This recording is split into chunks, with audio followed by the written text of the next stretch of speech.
Shamaa harka fuunee kam jirtu nagaa waaqayyo bakka jirtaniif kallattii jirtanitti isiniif haa ta'u isiniin jedha. Warroonni nan beekne jiraattan kennaa jaalalaa jedhama. Asuma warroonni kennaa jaalalaatiin maatii hin taane kottaa maatii ta'a isiniin jedha. Warroonni maatii turtan guddaa galatoomaa galanni kiyya bilisummaa ta'u isiniin jedha. Uummata qashtii uummata jaalalaa isiniin jedha. Egaa asittaan seewwannaan sirratti qabadhee isinii dhufee akkuma beekamu caaltuu namni wallaalle tan hin jirtan jedhee yaadu namni kamiyyuu ni beektu guyyaa har'aa shortaan yookaan poolisa Suudaan Arabiyaadhaan qabamtee mana hidhaa seentee jirti. Akkasumas abbaa manaa ishee wajjin baay'ee tokko nama gaddisiisa.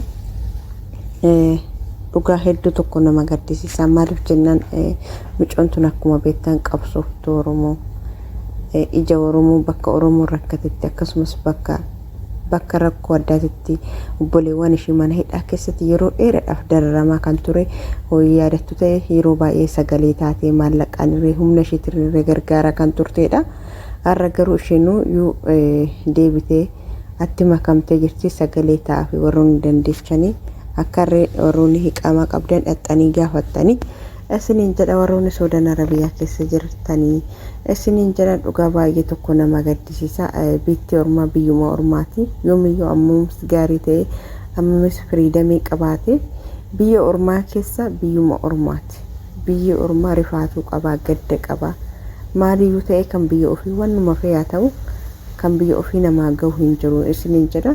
Dhugaa baay'ee tokko nama gaddisiisa. Akkuma beektanii yeroo baay'ee ijoolleen sooshaal miidiyaa kanarraa dhageettii yookaanis uummataaf sagalee ta'anii yemmuu biyya galanii hin mul'ata. Sababni isaatis maalidha?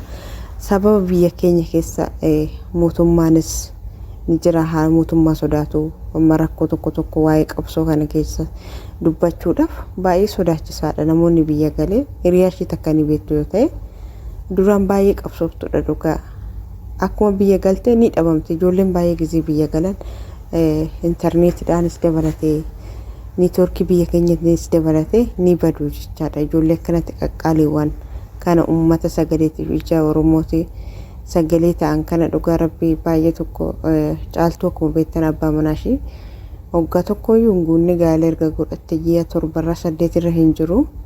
Yaa waayoo rabbi nagaan biyya abbaa isheetti ishee galchuu jedha. Biyya ormaa biyyuma ormaati. Biyya ormaa kan ofii namaa hin ta'u yoomiyyuu amma fe'is bareedu amma fe'is maaliyyuu ta'u kanaaf waaqayyo nagaan ishee galchuu biyya abbaa isheetti jedha. Hundi keessan oduu waa'ee guddaadha. Sagalee ta'aaf isinii jedha wanna daddeessanii uummata qashtii uummata jaalala. Dhugaa rabbii baay'ee tokko nama gaddisiisa. Egaa Suudaan Arabiyaa baay'ee tokko lammiiwwan keenya yookaan obboleewwan keenya kan dararte mana hidhaa keessatti kan lubbuun ba'an kan nagaa ammaa waggaa 2 waggaa 3 achi keessa jirantu jira. Kanaaf baay'ee tokko ulfaata. Ana maalumaaf akka ta'e naaf hin galle. Mootummaa yeroo ammaa kana biyyarra kan biyya sanii galchaa jireedha. Kan achi keessa jiraatu bar haala gaariin yookaan ilaalcha isaan qabaniif namummaa isaanii qabaniif amma ijoolleen kun nama ajjeesanii yookaan annoo ta'aniiti miti. Nama hojjetatee jiraachuudhaaf namni kamiyyuu bakka fe'ee yoo jiraatti mirga lubbuun jiraachuu ni argata. Kanaaf kunoo amma kan qabamanii dararamanii mana hidhaa sana keessa ta'anii jechaadha. Kanaaf dhugaa rabbi baay'ee tokko nama gaddisiisaan asiniin jedha. Uummata jaalalaa uummata qashtii sagalee ta'uu hin dagatinaadha. Caaltuun dhugaa nama cimtuu nama amala qabeetti nama lammii isheetiif birmatuudha. Nama lammii isheetiif bira dhaabbatudha. Humnaanis taanaan maallaqaanis taanaan sooshaal miidiyaa kana keessa nama cimtuu nama of taatee jiraattu qabsoo Oromoo keessa harka guddaa baay'ee kan keessa jirtudha. Kanaaf uummata qashtii sagalee ta'aaf isiniin jedha. Waaqayyo nagaan ishee galchuu nagaan isaan baasuu saallachuu baay'ee tokko ulfaata biyya namaa keessaa. Yoo shortan kun tasa wanti tasaa kun baay'ee rakkisaadha. Uffatayyuu osoo fudhatiin ta'a baay'ee tokko rakkisaadha. Warroonni qaama qabdan uffatarree achitti geechuu hin dandeechu. Aga tokko bira dhaabbachuu dandeechuun isiniin jedha. akkasii uummata qashtii baay'ee tokko nama gaddisiisa. Biyya ormaa aduun nama gubaa biyya ofiyyaa gaddisa garbuu aduun nama argu akkuma jedhe sana ceeni biyya ormaa gaarummaa hin qabu yoom akka biraasi gaggeessitu hin beekamu aguma carraan keessi jiraachisite jiraachuudha malee biyya ormaa gaarummaa hin qabdu baay'ee tokko nama gaddisiisa dhugaa rabbii. Isiniin jedha waaqayyo isaan bira yaa dhaabbatu isaan waliin haa ta'u. Yaa wanti godhamus humtuu hin jiru silas maal godhu baay'ee tokko nama gaddisiisa isiniin jedha dhugaa rabbii.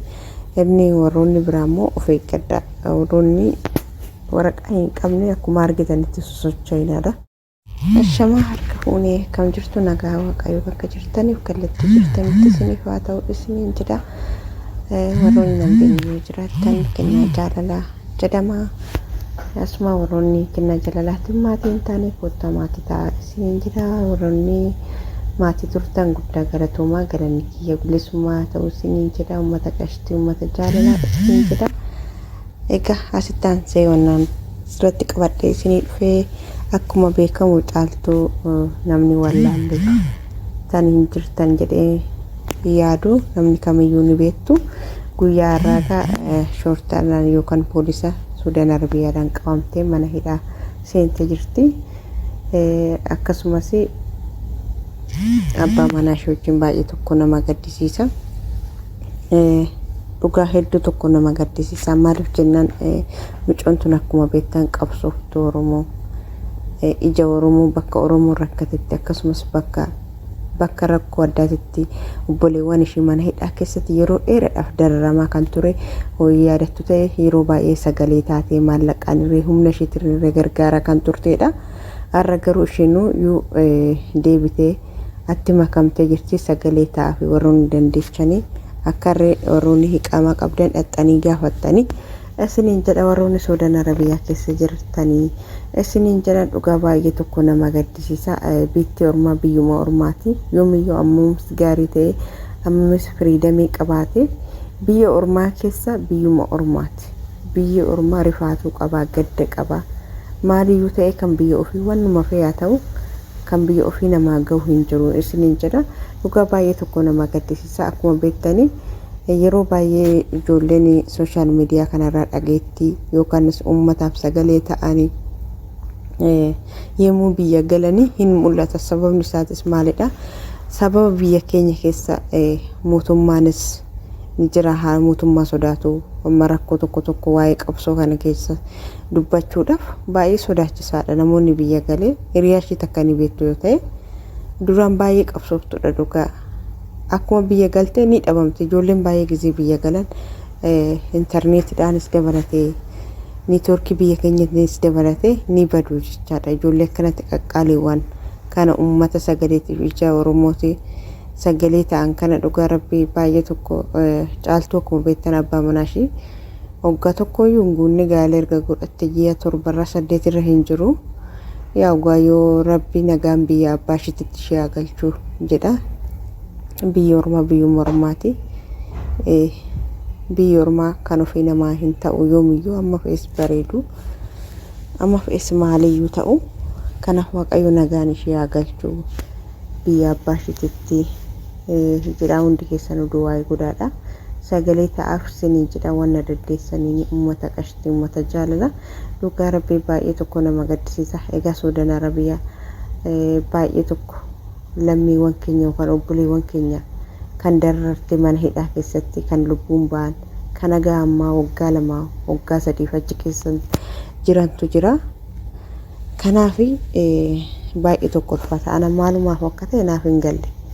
Mootummaa yeroo ammaa kana biyyarra kan biyya sanii galchaa jira. Kan achi keessa jiraatu bar haala gaariin yookaan ilaalchi isaan qabaniif namummaa isaanii qabaniif amma ijoolleen kun nama ajjeesanii yookaan annoo ta'aniiti miti. Nama hojjetatee jiraachuudhaaf namni kamiyyuu bakka fe'ee yoo jiraatu mirga lubbuun jiraachuu ni argata. Kanaaf kunoo amma kan qabamanii dararamanii mana hidhaa sana keessa ta'anii jechaadha. Kanaaf dhugaa rabbii baay'ee tokko nama gaddisiisaan asiniin jedha. Uummata jaalalaa uummata qashtii sagalee ta'uu hin dagatinaadha. Caaltuun dhugaa nama cimtuu nama amala qabeetti nama lammii isheetiif birmatuudha. nama lammiishiti bira dhaabbatudha. Humnaanis taanaan maallaqaanis taanaan sooshaal miidiyaa kana keessa nama cimtuu nama of taate jiraattu qabsoo Oromoo keessa harka guddaa baay'ee kan keessa jirtudha. Kanaaf uummata qashti sagalee taaf isiniin jedha. Waaqayyo nagaan ishee galchuu nagaan isaan baasuu saallachuu baay'ee tokko ulfaata biyya namaa keessaa yoo shortan kun tasa wanti tasaa kun baay'ee rakkisaadha. Uffatayyuu osoo fudhatiin ta'a baay'ee tokko rakkisaadha. Warroonni qaama qabdan uffatarree achitti geechuu hin dandeechu. Aga tokko bira dhaabbachuu dandeechuun isiniin jedha. Akkasii uummata qashtii baay'ee tokko nama gaddisiisa. Biyya ormaa aduun nama gubaa biyya ofiyyaa gaddisa garbuu aduun nama argu akkuma jedhe sana ceeni biyya ormaa gaarummaa hin qabu yoo makka biraasi gaggeessitu hin beekamu.